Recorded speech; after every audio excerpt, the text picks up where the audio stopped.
Sweeney knows. She just celebrated her 30th anniversary at CNN, and she does some most unusual things.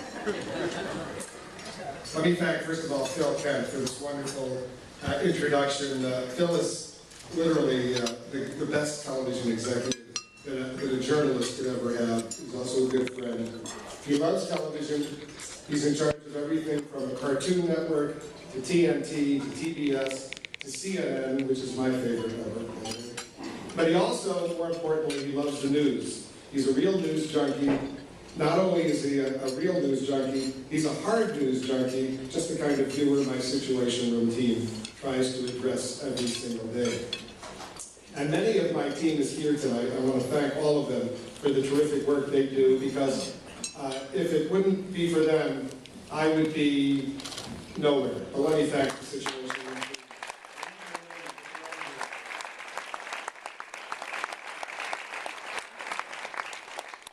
I think I speak for all of the CNN Washington Bureau, the CNN journalists in the United States, indeed around the world, when I say that it's a pleasure to have a boss like Phil Kent and Jim Walton and all of our leaders. They really are a dream come true.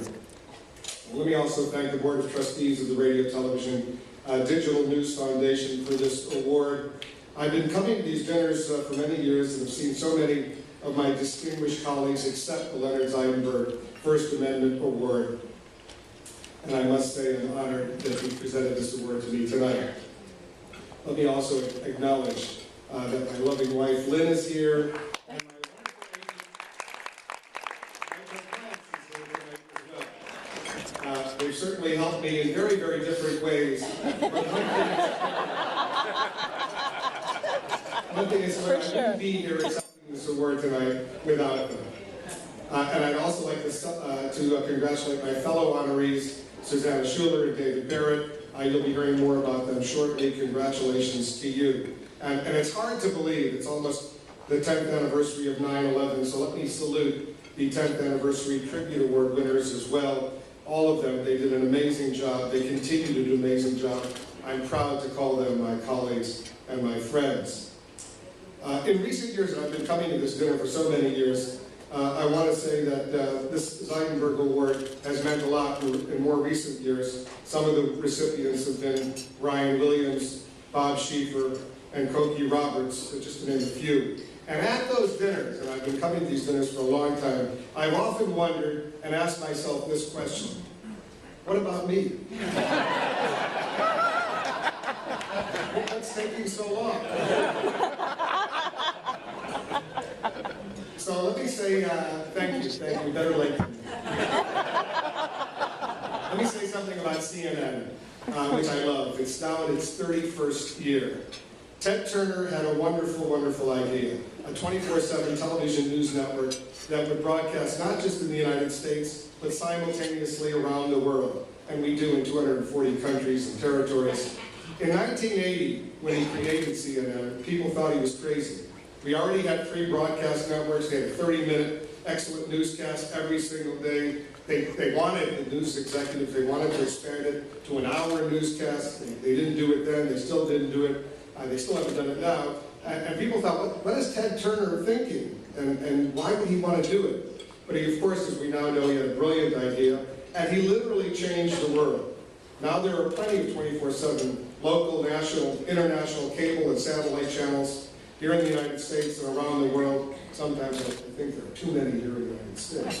That's not true. There are wonderful satellite and cable channels all over the world. They're reporting in dozens of languages, informing their viewers about what's going on.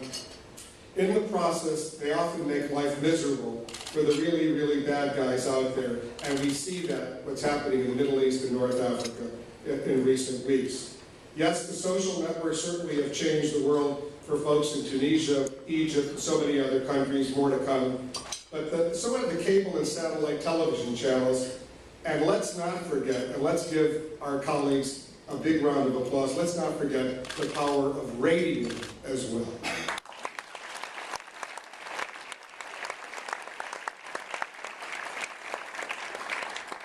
Before I worked at CNN, I worked for a mutual radio, and so I always have a soft spot for operated. Ted Turner and CNN started something amazing. We don't know yet where it will stop. No one appreciates the freedom of the press more than journalists, especially when we either lose that freedom or think we're about to lose it.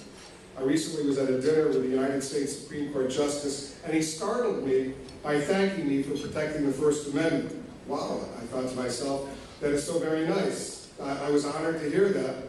But I guess it's true. All of us who are journalists protect the First Amendment automatically, even if we don't always think about it, if we don't recognize it, because it's in our very nature to do it. It's our job.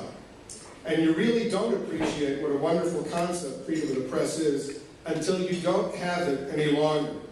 I spent 6 days in North Korea in December covering then Governor Bill Richardson's talks there. It was a very delicate moment on the Korean Peninsula. Tensions were high.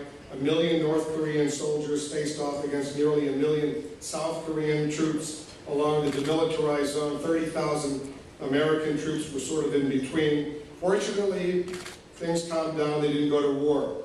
But while there, I literally had no First Amendment rights, and I knew it. I had North Korean officials with me all of the time, telling me where I could go, what I could do, what I couldn't do, who I could talk to, who I couldn't talk to.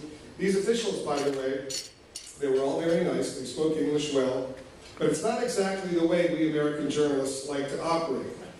I didn't have a cell phone. They confiscated that at the airport. No internet service. No BlackBerry, obviously, for 6 days. Can you imagine? No BlackBerry for 6 days. I had nearly 1,000 emails waiting for me when my Pyongyang to Beijing flight finally landed. And for those of you planning a vacation, by the way, Air Koryo, the official North Korean airliner, it's pretty good. Very nice, clean, Russian-made Tupolev jets. Excellent service. I did have CNN International in my hotel room, and I was watching CNN International those early mornings, those nights. I kept thinking of Ted Turner, and I said, Ted Turner, a genius, that here I am in Pyongyang, and the only outside source I have is CNN International. Jim Clancy and Richard Quest never looked so good. It was the only way I could find out what was happening around the world. Although I did get very nervous when I woke up very early one morning, turned on the TV, and saw only mush on the screen. On all the channels, there was nothing. And I assumed that was the North Korean way of telling me that hostilities were about to begin by cutting off information from the outside world. I only realized when I went down to the lobby about an hour or so later that it was snowing badly outside, and those huge satellite dishes were covered with snow, hence no picture or sound. What a relief that was. I should also tell you, and I know you'll be interested in this, that the North Korean government elite, the folks I was talking to, are very sophisticated.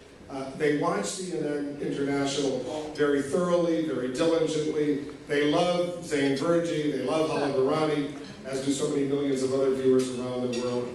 But at one point, one of these officials said to me, and he took me aside, and I'm not making this up, he said to me, in English, he said, Mr. Wolf, whatever happened to Cristiano?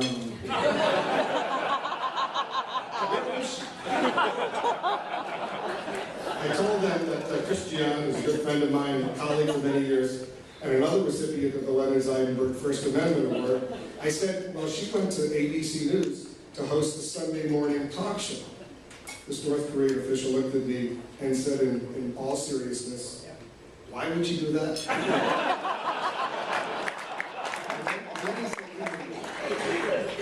Does anyone watch that? I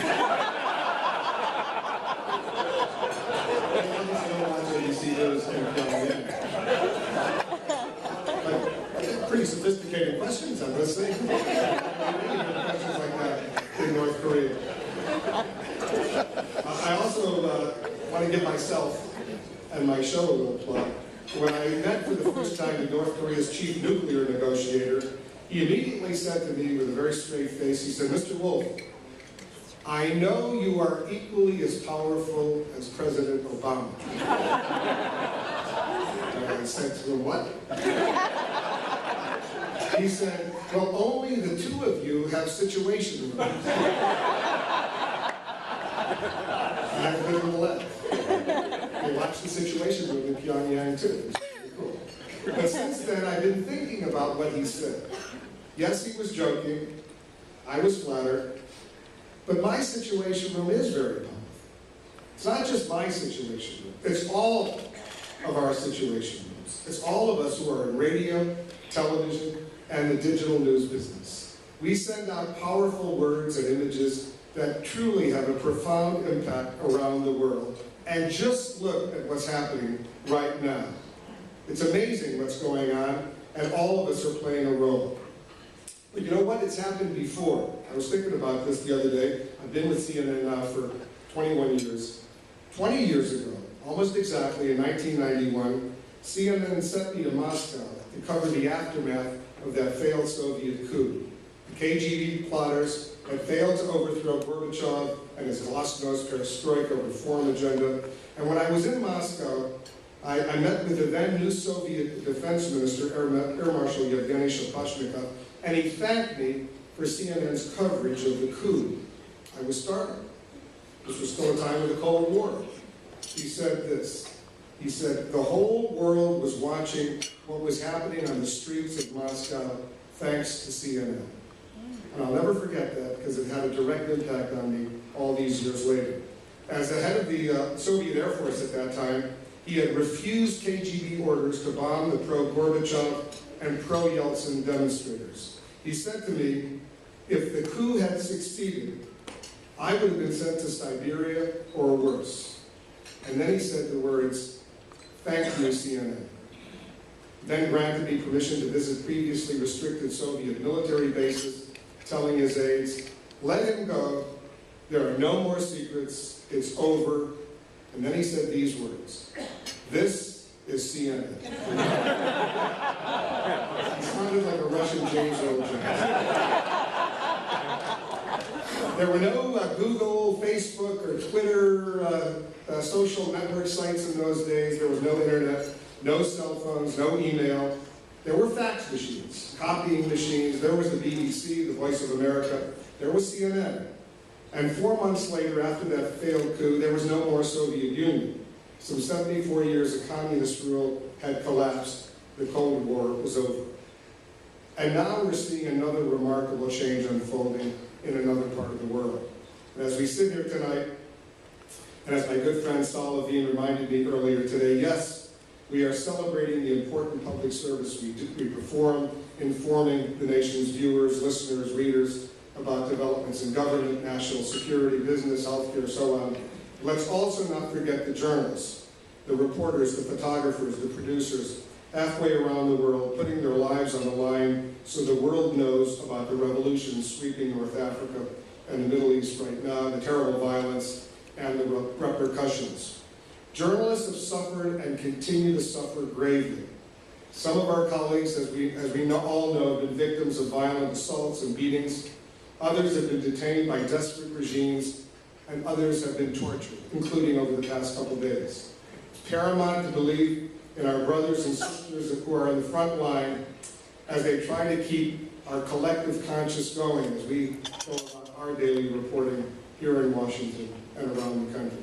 So on that important note, let me once again thank the Radio, Television, Digital News Directors Foundation, no more directors, we took the word out, for this wonderful honor tonight. I am deeply, deeply appreciative of this award. Thanks so much for giving it to me. And next time, don't wait so long.